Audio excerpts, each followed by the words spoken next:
hanap buhay. Yan, pumapasok, lumalabas. Nakawalan ko na sila kay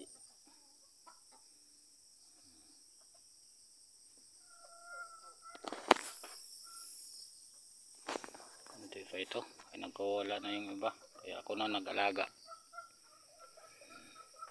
Sana dumami, dadami to, hindi dinala ko dito sa bundok. So dahilan ko dati ang dami niyan, ubos lang. Ano na pasok, tabas-pasok, nandun yung iba nangingain.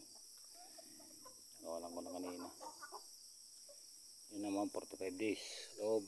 Sinarado ko pinapasok ng mga native na to. Unti-unti rin ito. Nawa magkaroon ng puhunan para puno.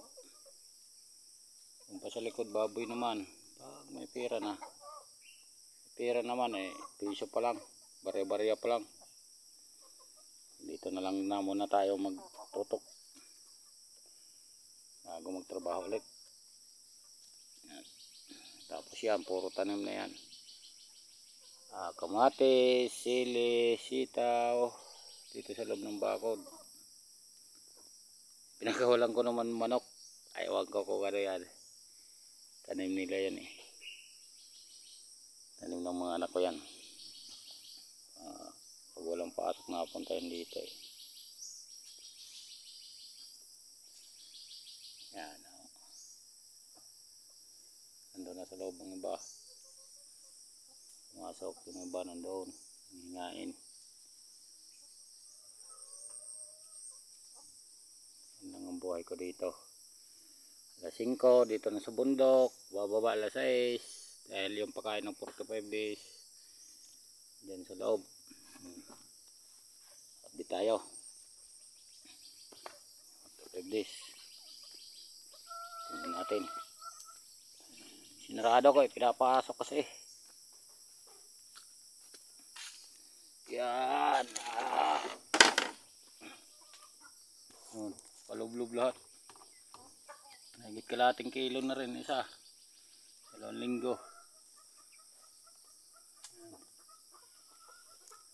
Palublob. Sinarado ko pinapasok Yan ang ano natin. Sarado lang kay napasok ng manitib. Nasok kanina. Yan ang kapaligiran ko rito.